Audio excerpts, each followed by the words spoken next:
እዚ ሕዚ ትሪእዎ ዘለኹም ናይ ጸለምቲ ተከዜ ዘብ ይበሃል ኣብ ጸለምትስ የተከዜ ዘብ ኣሰልጢና ይብሉ ሓድሽ ሰልጣን እዩ ልብ በል ትግራዋይ ንሕና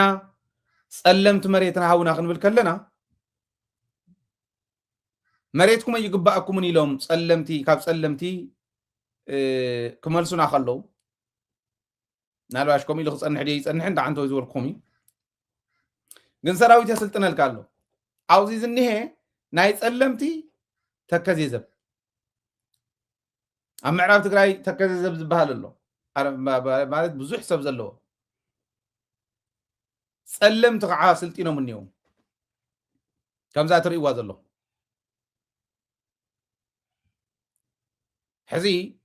ሰብ በዝሒ ስለ ዘሎ ኣፅዋር በዝሒ ስለ ዘሎ ዝፍጠር ተኣምር የለን ትግራይ እያ ተዓዲ ትማሊ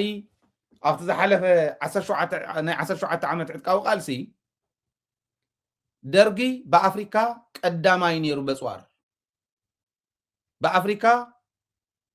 ቀዳማይ ነይሩ ብበዝሒ ሰራዊት ዘየምፆ ፅዋሮ ይነበረን ኣብይ ኣሕመድ እውን ብቁፅሪ በፅዋር ቀዳማ እየ ይብለና ኣሎ ባዕሉ ዝዛረበ ደርጊ መድሓኒት ፋብሪካ ይኮነ ሰሪሑ ናይ ጥይት ፋብሪካ እዩ ጋፋት ዶ ግዛዕዶ ዝበሃሉ ናይ ጥይት ፋብሪካ ሰሪሑ ኣብይ ኣሕመድ እውን ከምኡ መድሓኒት ፋብሪካ ዕንዩ ዓዲግራት ዓልመዳ ዕንዩ ዓድዋ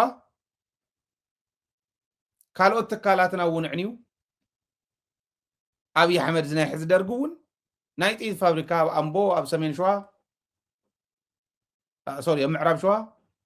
ኣብ ኣምቦ ሰሪሑ ፋብሪካ ናይ ጥይት ሰሪሕና ኢና ድሕሪ ሕዚ ጥይተይ ንገዝእን ይብለና ኣብዚ ንገጣጥመን ድሮናት እኒዋ ጥፍቶ ጠፊ ዝበሃላ ዘየጥፊእካ ምጥፋእ ካሊእ ዘይፈልጥ ካልኣይ ደርጊ ይተፈጢሩ ንእሽታን ብሃገር ፍቅሪ እውን ካብቱ ዝሓለፈ ደርጊ ትሕት ዝበለ በተሓሳስቡ እውን ውርድ ዝበለ እንተነኣሰ ደርጊ ማለት ተሓሳስባ ፖለቲካዊ ኣካይዱ እዩ መኻራይ ሲኢኑ ነይሩ እምበር ብሃገር ፍቅሪ ይሕመን መንግስቱ ብኢትዮጵያውነት ይሕመን እንተነኣሰ ንኻሊእ እሕሊፉ እውን ኣይሃበን ሶማልያ መፅያ ክትምኩር ከላ ሳላ ምልሻ ስርናይ ናይ ትግራይ ወሲድካ ኣሰበ ተፈሪ ከም ዝመለሶም ትፈልጡ ኢኹም እምበር ኣሰበ ተፈሪ በፂሖም ነይሩ ጭሮ ማለት እዩ ድሬዳዋ ዝተታሒዙ ነይሩ ኣየር እንተበለ ካሊእ እንተበለ ተሓሰቱ ብደርጊ ግዜ ዝነበረ ኣየራት እውን እኹላት እየን ባይዞ ሓንቲ እያ ነይራ ይብለና ሕዚ ከም ዝበለ ሓሳዊ ደርጊ ብድርቅና እምበር ብሓሶት መንግስቱ ባዕሉ ማለት እዩ ደርገ ይሕሱ ነይሩ ማለት ኣይኮነ መንግስቱ ግን ብድርቅና እዩ ተዳንኹም ፀቂጥኩም ዘይትግዝኡ እንተዘይኮይኑ ከምዞም ዝኒሄ ናይ ሕዚ ዝኒሄ ሓሶት ዝምልክቱ ሰብ ግን ኣይነበረን ከምዚ የስልጥነልካ ኣሎ ትግራዋይ እዚኦም ናይ ጸለምቲ ተከዜ ዘብ እዮም ኣካል ተከዜ ዘብ ኮይኖም ኣብ ጸለምቲ እዚኦም ኣሰልጢና ይብለሉ ሰብ ስለ ዝሰልጠነ ኣፅዋር ስለ ዝመፀ መሬትና ክንህብ ኢና እዩ ዝሓስብ እንተኮይኑ ደንቆሮ እዩ ዓሻ እዩ ዝወዲ ኣብ ልዕሊ ሓሶትን ኣብ ልዕሊ ስኢሉ ቀበጥበጥ ምባል ቆልዓ ከም ዝብሎ ኢሳያስ ኣብ ልዕሊ ናይ ቆልዓ ስርሑ ከም ዝበለ ጃህራ እውን እኒሄ እዚ ይሰርሓልካ ኣለኹ ብለካ ኣሎ ደው ዝኒሄ መንእሰይ ረጋፊ እዩ ናይ ኣብርሃም በጊዕ በልዎ በጊዕ እዩ ንማሕረድ ተዳለወ በጊዕ እዩ ትግራይ ኣታ ትገጥመሉ መሬታ ተምልስ መዓዘ ሽዑ ንሪኦ ብተግባር ንሪኦ ግን የሰልጥነሉ እቲ ኩናት ዘይተርፍ ምዃኑ እንድሕር ፈሊጥካዮ ሓደ ሰባት ዝብሉ ኣሎ ኩናት ኣብ ልዕሊ ትግራይ ክኸፍት ኩናት እንዳኸፈትስ ኩናት ክኸፍት ይብሉ ኩናት ኮይም ከፊቶም ውግእ ከፊቶም ልናየ ከም ሸፋቱ ውግእ ናብ ገዝኦም ናብ ኣዲኦም ናብ ኣቦኦም ናብ ሓሞም እንዳተኮሱስ ትግራይ ጦርነት ተልዕልላ እዩ ናይ ጌታቸው መግለፂ ርኢኹም እዮም ባይ ዘ ወይ ድሕሪ ሕዚ ትግራይ ገዲፍና እያወፂና ኢና ንሕልፈትና የለና ነብ ትግራይ ኢሎም ዝፈረሙ እንዲዮም ዝመስሉ ዋላ ተፈሪድካ ብሕግነት ዝበደልካ ተፈሪድካ እውን ኮ ትግራይ ካብ ምምፃእኻ ኣይተርፍን ውግእ ከፊቶምልና በዚ ስለ ውግእ ትግራይ ውግእ ክትከፍት እያ ይብሉ ከመይ ዝበሉ ደናቁር ምዃኖም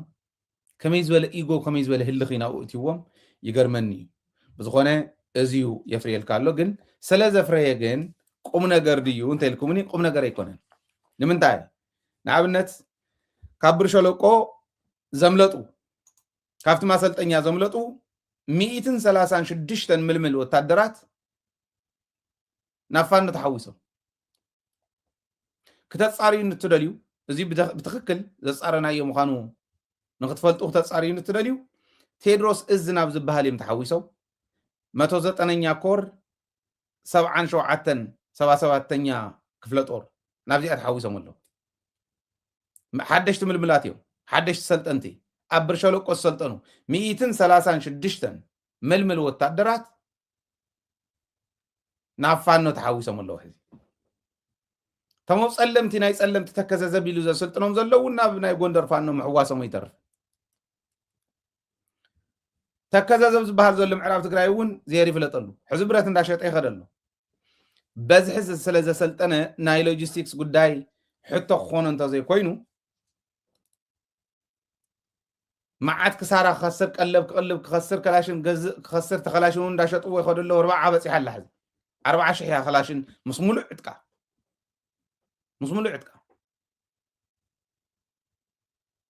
بزي مشط وازلو 136 حدش ململات كبر شلو قوصيم نافانو تحويسهم مالت نامنا يጎጃም ፋኖ تحويسهم يعني يጎጃም ፋኖ ናብዞም ዝወልኩ ፋኖ በሓደ ስለ ዝኾነ ናብዛ ዝወልኩም እዚ እትይዋ ናብ ቴድሮስ እዚ ኮር 109 ክፍለ ጦር 77 ናብዚ ሓዊሶም ኣሎ ሓዊሶም ኣሎ ከምዚ ኒ ስለ ሰልጠኑ ቁም ነገር ኣሎ ማለት ኣይኮነን ክብለኩም ደልየ እዚ እንተልና ጸላእትና ምን ምዃኖም ጨፍጨፍትና ምን ምዃኖም ፈሊጥና ኣለና ብርግጽ እቱንሱ ዝብሎ ዘታልሎም ሰባት ክልው ድዮም ክንዱእ ዝኣክል ዝደንቆሩ ሰባት ክልው ድዮም እንተኢልኩም ከብዶም ዝገዝኦም ክኸዱ እዮም ከብዲ ሓደራት ኣዲኦም ምቕታሎም ኣቦኦም ምቕታሎም ሓዎም ምቕታሎም ሓፍቶም ምቕታሎም ኣይተርፍ just like what happened in ኣብዚ ናይ ራያን ናይ ዓፋርን ቦርደር ሕዚ ኣብ ሰሙን እዚ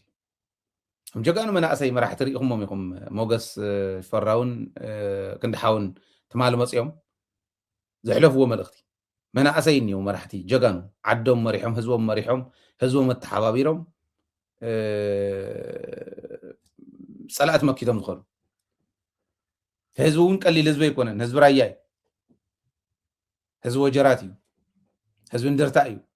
تو بوتين تنكسو زلو زغونه خوينو شفتا واقو خركب له بوزيو خالي صلاح خالي ادالولكا بوزيو عشرفات خالي يقبروا انت خوينو قادو حقاوي زخونه سقمت موساد اغبابيو زيو بزي محرت خوسد له انت خونا اتو عدكم اتو احنا نسينا ندلي ننوعلنا ينواقع تاريخي نبلاشو اتو كتاعتو دليهم سقات زلكمون نغرونا مخن شمقل انا عشتنا يكوننا كن شمقل انا بقلي إذا قبل خليه كنت وكم تسقوا وانت حليون كنصري لكم اتوعدكم انت زللكم كن كبد حدر عاوز طمي وان كودو قبل نوري كبخبدهم زحدروا سلا زخون اتوالا غاش تدريره عتقي استيمه تدرير كي خبدي لولا حديره عدى يبوي نصا خوصي زبل ግን አይለቀቁም ስለዚህ ሕማቅ ሞት ከይትሞቱ ሞት ከልቢ ከይትሞቱ ሞት ከልቢ የሞይቶም ናይ አርግ ሞይቶም ኢልዎም ሞገስ ማለት ናይ አርግ ሞት የሞይቶም ማዓት ሰብ ይሞይቱ نحزن نحن مخانو نحزن نبعلنا مخانا ግን ክትበል ዓና እንተ መጽኻ ህዝብና ክተጥፍ እንተ መጽኻ ዋጋ ኻዩ ቋዕረኸው ካየ ምንም ዘጠራጠር ይውል